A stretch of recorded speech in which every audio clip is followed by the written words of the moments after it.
네, 안녕하세요. 코난과 김태원의 오디오월드입니다. 오늘 저희 그 배경을 보면은 좀 다르죠? 네, 여기는 HMG라는 곳이고요.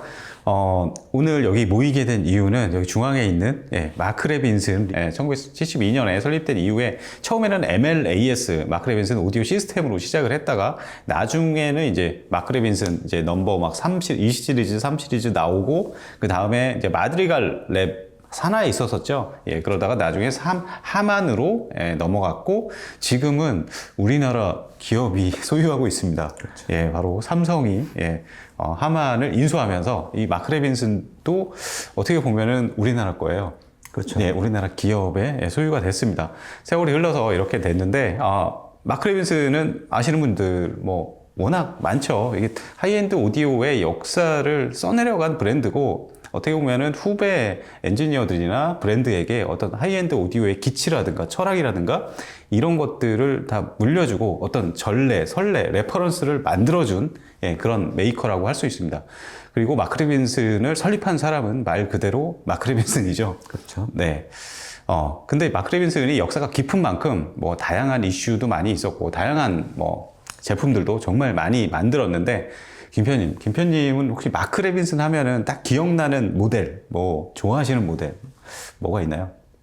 그러니까 저는 처음에 나왔던 ML7. 네. 그리고 넘버 20. 네. 특히 넘버 20은 안에를 보면은 정말 이렇게 예쁘고 아름다울 수가 있나? 그 회로 디자인, 네. 부품 어떤 그 배치 이런 게.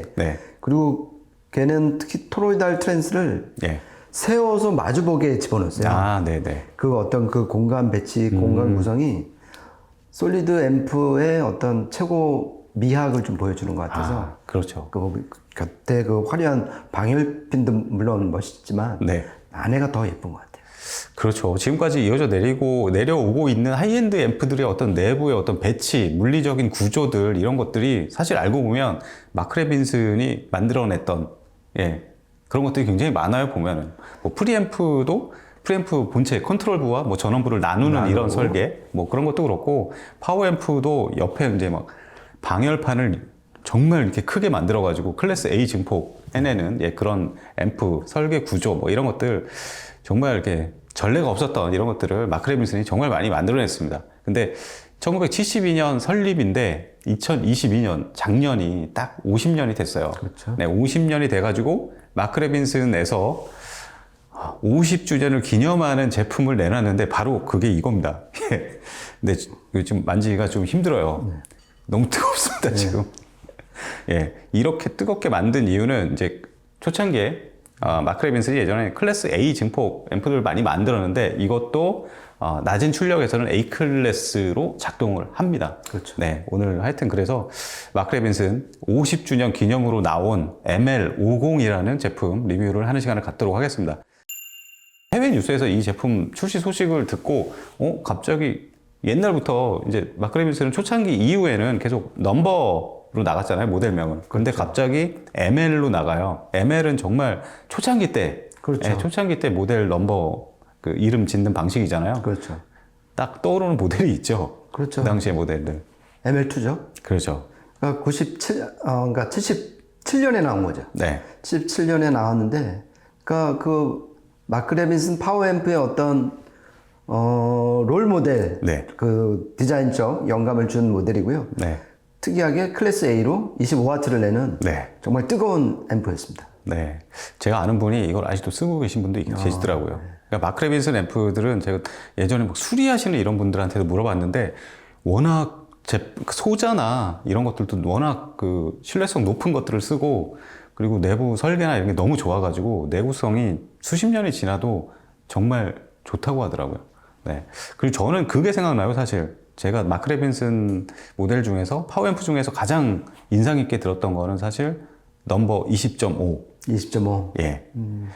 넘버 20.5가 저는 진짜 마크 레빈슨이 이런 소리여서 이게 정말 이렇게 좋은 평가를 받았구나. 그것도 클래스 A의 100W짜리였죠. 그렇죠. 그래서 그것도 모노블록이었고. 모노블록이요. 그게 정말 소리가 좋았습니다. 그래서 마크 레빈슨을 알게 됐고, 그리고 나중에 나온 것 중에서는 뭐 넘버 53. 그 클래스 D. 그렇죠. 500W가 냈었죠. 네, 저번에 저희가 PMC 리뷰할 때 한번 그 제품을 가지고 그렇죠. 예, PMC를 드라이빙 해본 적이 있죠. 네.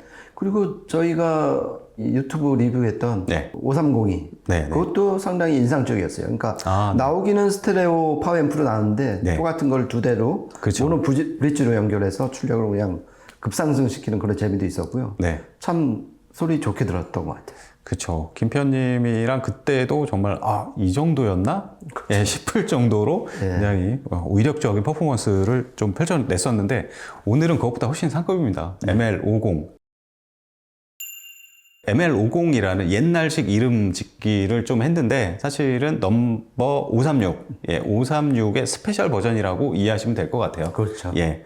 네, 그러면은 제가 전체적으로 디자인과 인터페이스 이런 것들 좀 알아보고 좀 더 심화 학습으로 좀 나가도록 하겠습니다.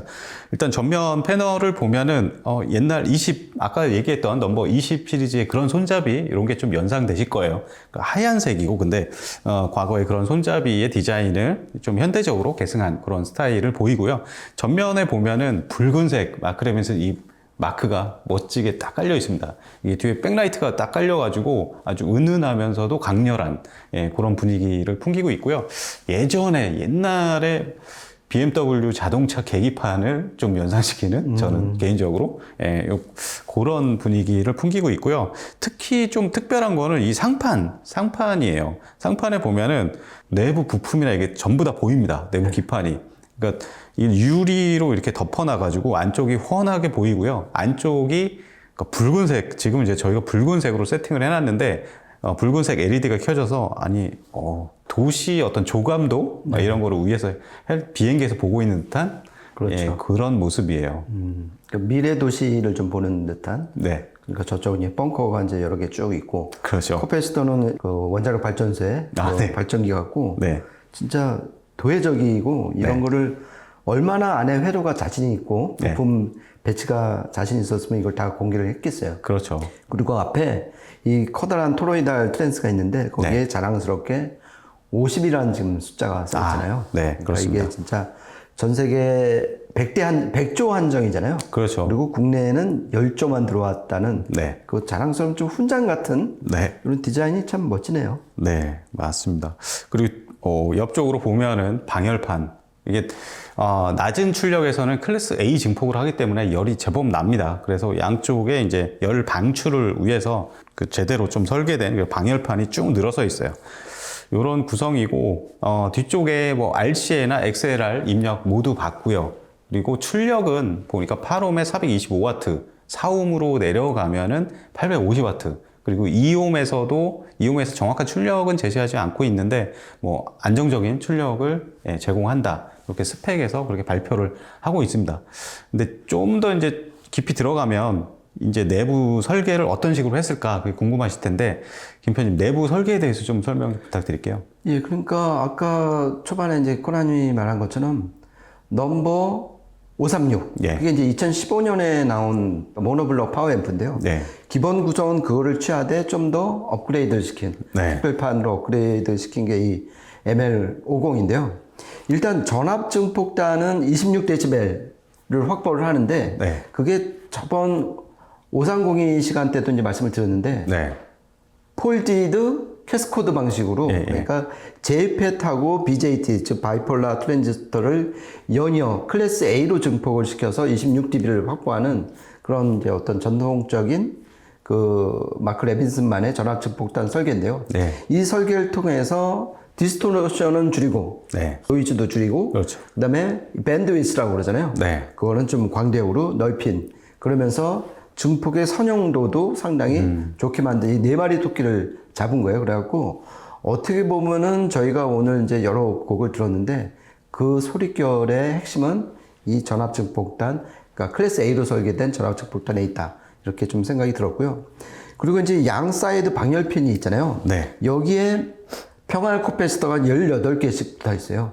그리고 바이폴라 트랜지스터가 12개씩. 그래서 푸시풀로 기본적으로 클래스 A, B로 증폭을 해갖고 아까 코난이 말한 그 출력이 없는데요. 또 클래스 A 구간이 상당히 넓어요. 20W까지. 20W까지 무려. 그렇죠. 그러니까 536보다 훨씬 높인 거죠. 그렇죠. 536은 3W에 불과했었는데 이건 20W면은 웬만한 음악은 그렇죠. 그렇죠. 클래스 A로 듣는다. 예. 그러니까 아까 그 음악 들을 때 제가 한번 여기를 만져봤는데 뜨끈한 정도가 아니라 네. 아주 뜨거워하고 손을 지금도 이제 거의 못 댈 정도거든요. 네. 그러니까 이 소리의 비결은 이 뜨거운 열기에도 예. 분명히 있는 것 같아요. 뭔가 좀 백투 베이직. 그렇죠. 우리 원전으로 돌아가자. 그렇죠. 참 저는 20.5 아까도 얘기했지만 그 당시 그 파워가 정말 뜨거워서 손도 못 댈 정도였는데 이거 좀 비슷합니다. 예. 그러니까 지금 이 앞에 이제 앉아서 이 밑을 내려다 보니까 네. 계속 지금 네. 아 이거 갖고 싶다 이런 생각이 네. 정말 드는. 그러니까 앰프가 예쁘면은 저는 스피커보다 더 마음이 설레는 것 같아요. 아, 그렇죠. 그리고 상판에 이런 유리를 만들어 가지고 안쪽을 다 이렇게 조망할 수 있게 이렇게 만든 거. 저 같은 경우는 개인적으로 원래 이렇게 안 나왔는데 그냥 집에 있는 포노 앰프 내부가 되게 예뻐가지고 일부러 아크릴을 짜가지고 이렇게 위에 위에 철판을 걷어내고 아크릴로 대진 이렇게 덮어놓은 그렇게 가끔 써요 사실. 근데 얘는 애초에 나올 때부터 이렇게 나왔네요. 네. 과연 마크 레빈슨이 50주년이라는 타이틀을 걸고 그것도 딱 100조만 한정판으로 생산한 이 제품이 얼마나 좋은 소리를 내줄까, 얼마나 좋은 좀 성능을 가졌길래 이렇게 자신 있게 선보이고 있을까 한번 실제 들어봤습니다. 저희가 실제 들어보면서 한 3곡 정도 언제나처럼 녹음을 했는데요. 일단 저희 세팅 김편님 이번 세팅은 어떻게 돼 있을까요? 일단은 소스이기는 오랜더 N20 그다음에 브리카스트 DAC를 사용을 했어요. 네. 예. 그리고 프리앰프는 네. 넘버 52. 네. 그러니까 그거는 특이하게 이제 그 컨트롤부하고 예. 오디오부를 아예 이제 분리를 했죠. 셋시로 그렇죠. 분리를 해서. 네. 그러니까 더티박스라고 그러잖아요. 아, 맞아요. 예, 그 전원 컨트롤부에서 아예 케이블을 빼갖고 네, 네. 정말 음악 신호를 증폭하는 대로 예. 공급을 해주는, 그러니까 그렇죠. 그 분리를 시킨 그런 프리앰프를 동원을 했고요. 그리고 스피커는 스위스 브랜드죠. 스테나임의 네. 레퍼런스 2. 12인치 우프가 위아래 있고 예. 사이에 미드레인지 6.5인치가 또 2개 있고 가운데 이제 1인치 네. 소프트 돔 트위터가 있는 구성인데요. 그렇게 해서 한번 들어봤습니다. 네. 몇 곡 들어보면서 이제 테스트를 했는데 그 중에서 한 3곡 녹음한 것들을 차례차례 틀어드리도록 하겠습니다. 일단은 첫 번째 곡 들어보시죠.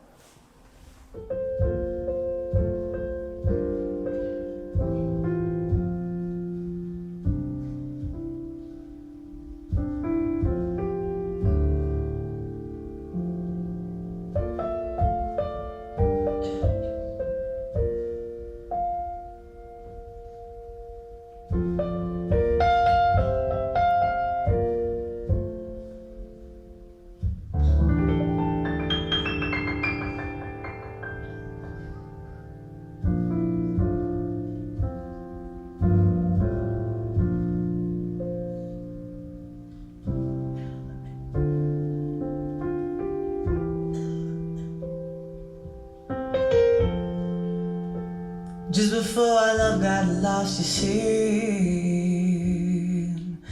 I am as constant as it once started.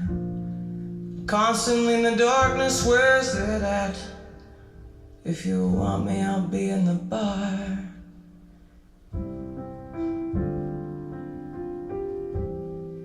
On the back of a cartoon coaster.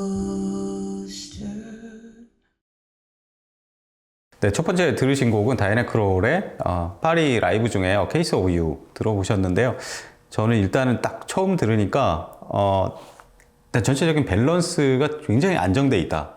뭐 이렇게 날리고 뭐 이런 것들 너무 공격적이지도 않고 예전에 막 그런 얘기가 있었잖아요. 아까도 김편님이랑 쉬면서 이제 얘기한 적이 있는데 뭐 크렐은 상당히 좀 활달한 편이고 굉장히 좀 감상자를 위해서 좀 그러니까 다가서는 약간 그런 스타일. 예. 하지만 크렐은 약간 좀 거칠다는 그런 인상들이 좀 있었어요. 그래서 좀 클래시컬 음악 좋아하시는 분들은 마크 레빈슨을 훨씬 또 좋아했었습니다. 예. 근데 이번에도 들어보면은, 다이애나 크롤 들어보면 전체적으로 밸런스 상당히 모범적이면서 그리고 확실히 클래스 A 증폭의 그런 고운 입자감들, 예, 그런 것들은 뭐 피아노나 보컬 전반적으로 다 좀 드러나네요. 흔히 여성 보컬곡 듣는데 무슨 굳이 모노블록 파워앰프까지 동원하냐. 네. 그렇게 이제 생각을 할 수 있잖아요. 예. 근데 이제 아까 이 곡을 들으면서 눈을 싹 감고 들어보니까 네. 여성 보컬곡 흔히 이제 만만하게 생각하는 이런 곡도 예. 모노럴 파워앰프를 들으니까 예. 결이 완전 달라요. 음. 그러니까 그 다이애나 크롤의 이미지도 훨씬 또렷하게 맺히고 네. 특히 이제 피아노를 직접 연주하잖아요. 예. 그때 이제 건반 누르는 그 말고 들리는 그 압력음이 있거든요. 네. 그게 꾹꾹 눌러지는데 와 이게 들리는구나. 네. 그리고 귀로 듣는 게 아니라 그 압력이 제 가슴 쪽으로 팍 예. 들어오는데 네. 역시 4옴에서 850W를 내는 모노블록 파워앰프가 맞다. 네. 그 기세가 정말 대단했습니다. 네. 네, 그러면 두 번째는 저희가 좀 현악, 클래시컬 레코딩으로 준비를 했는데요. 한번 들어보시겠습니다.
네, 두 번째 들으신 곡은 힐러리안이 연주했는데 바흐의 그 바이올린 협주곡 중에 한 곡 틀어드렸습니다.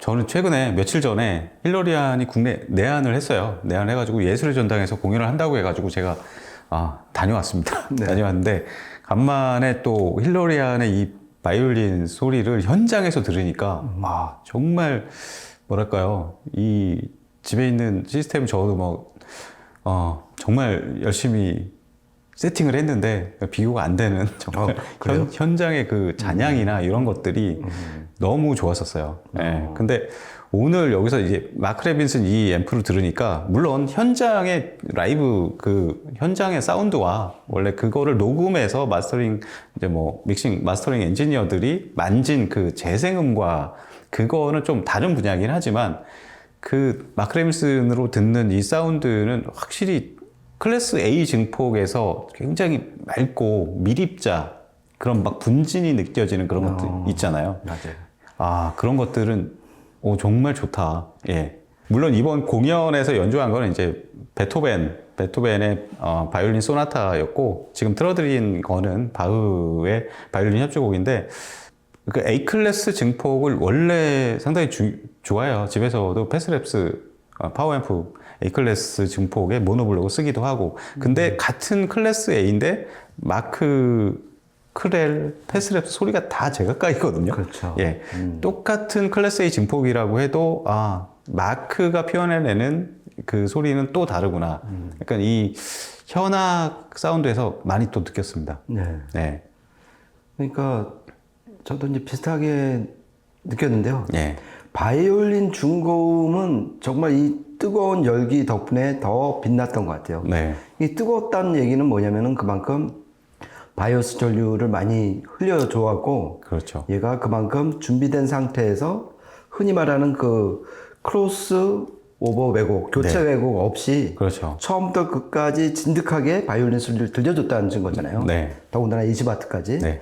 그런 면에서 보통 이제 투툴거리면서 들리는 클래스 A, B나 좀 냉랭한 클래스 D하고는 다르게 네. 정말 아까 코나미 좋은 표현을 했는데 맑고 미립자감이 드는 네. 그런 음의 그 소리결을 상당히 만끽하면서 들었던 것 같습니다.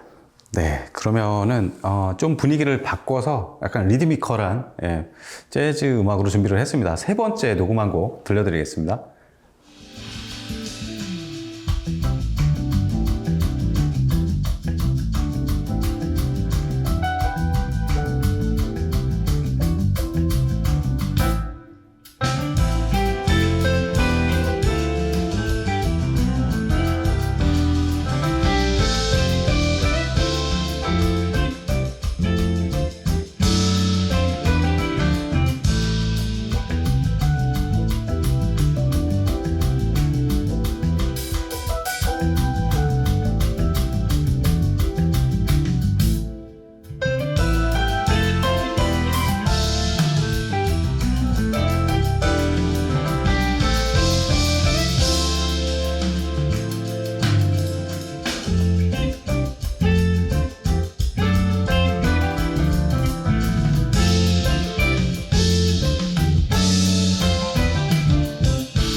네, 세 번째 들으신 곡은 퍼플레이의 탈리호라는 곡. 예전에도 저희가 녹음해서 많이 들려드렸죠. 근데 이 곡에서 대부분 이런 그 음색이 굉장히 좋다. 막 정말 촘촘하고 그런 미세한 그런 미립자의 그런 분진들까지 느껴지는 뭐 그런 막 마이크로 다이내믹스 좋은, 그리고 음색적으로 상당히 이런 특색이 자기 그 매력이 강한 이런 앰프들은 오히려 이제 막 동적인 특성 있잖아요. 뭐 그런 부분들, 그러니까 음악을 들을 때 막 리듬 앤 페이스 타이밍이라든가 막 그 정말 이렇게 뭐 몸을 흔들고 싶은 막 그런 느낌. 음색이 좋으면 또 그런 쪽은 좀 별로인 경우가 많아요. 그렇죠. 두 개를 다 양립하는 기기란 세상에 많이 없는데 이 기기는 둘 다 좋은데요. 네. 그러니까 네. 결국 동적 특성이라고 그러는 건 이제 스피드, 예. 어떤 이제 탄력감, 순발력 그렇죠. 뭐 이런 거잖아요. 그러니까 스타트, 스탑, 그렇죠. 뭐 이런. 네. 예. 그러니까 스톱 앤 고 뭐 이런 예. 느낌인데, 이게 그러니까 앰프가 세세한 설계가 좀 떨어지고 부품을 좀 대충 그런 급으로 이제 쓰고 그러면은 예. 그거를 만회하기 위해서 네거티브 피드백을 많이 걸는단 말이에요. 그렇죠. 자기 그 단점을 커버하기 위해서. 그래서 네. 이제 밴드위스도 또 넓히고 디스토션도 이제 낮추고 출력 임피던스도 낮추는 게 이제 흔히 말하는 이제 만병통치약으로 해서 네거티브 피드백인데, 단점이 분명히 있잖아요. 스피드가 떨어진단 말이에요. 그렇죠. 그렇죠. 그리고 음의 순도도 떨어지고. 근데 얘는 지금 536을 더욱 업그레이드한 진짜 네. 50주년 기존 모델답게 이미 부품 선택이나 그 앰프 설계에서 이미 딱 오른 상태에서 네. 조금씩만 네거티브 피드백을 거니까 네. 그 스피드, 동적 특성이 되게 좋았던 것 같아요. 네. 그러니까 이 곡은 상당히 좀 치고 빠지고 막 이러는 게 좀 관건인 곡이잖아요. 네. 그런 면에서 이 곡에서 이 앰프의 장점이 잘 드러났던 것 같아요. 네, 이렇게 해가지고 한 3곡 들어오면서 전체적인 퍼포먼스를 좀 살펴봤는데요. 저는 예전에도 이렇게 마크 레빈슨 여러 가지 좀 써보면서 정말 다른 메이커가 표현할 수 없는 그런 그 음질적인 그런 매력에 좀 빠진 적이 있었어요. 근데 간만에 정말 그 50주년으로 이렇게 나온 제품을 보니까 사실 지금의 마크 레빈슨은 제가 예전에 들었던 그 마크 레빈슨 시대와는 이제 엔지니어도 다르고 상당히 그렇죠. 뭐 설계 부분도 좀 달라진 부분도 많고 소자 부분들도 뭐 계속 다 바뀌었죠. 사실 세월이 많이 지나면서. 근데 정말 그 당시 정말 벨 에포크 시대라고 할 수 있었던 그 시절로 돌아간 듯한 그런 만듦새, 뭐 그런, 그리고 사운드, 이런 여러 면에서 상당히 놀라운 앰프가 아닌가 생각이 듭니다. 저는 이번에 그 ML50 이 모노블로 파워 앰프를 이제 보고 들으면서요. 마크 레빈슨이라는 브랜드가 70년대에 그 화려했던 그 훈장도 갖고 있지만은 지금 21세기 지금 삼성이 더군다나 이제 소유한 이 오디오 기업으로서 그 현재성도 분명히 갖고 있다. 그 헤리티지만으로 먹고 사는 브랜드는 아닌 거를 지금 ML50하고 저번에 들었던 그 530이 그 파워 앰프를 들으면서 네. 아, 이게 마크 레빈슨의 한 방은 아직 살아있다. 네. 그걸 좀 느꼈습니다. 네, 이렇게 해서 마크 레빈슨의 50주년 기념 ML50에 대해서 살펴보는 시간을 가졌고요. 저희는 다음 시간에 또 재밌는 기기로 찾아뵙도록 하겠습니다. 지금까지 코난과 김태현의 오디오 월드였습니다. 감사합니다. 고맙습니다.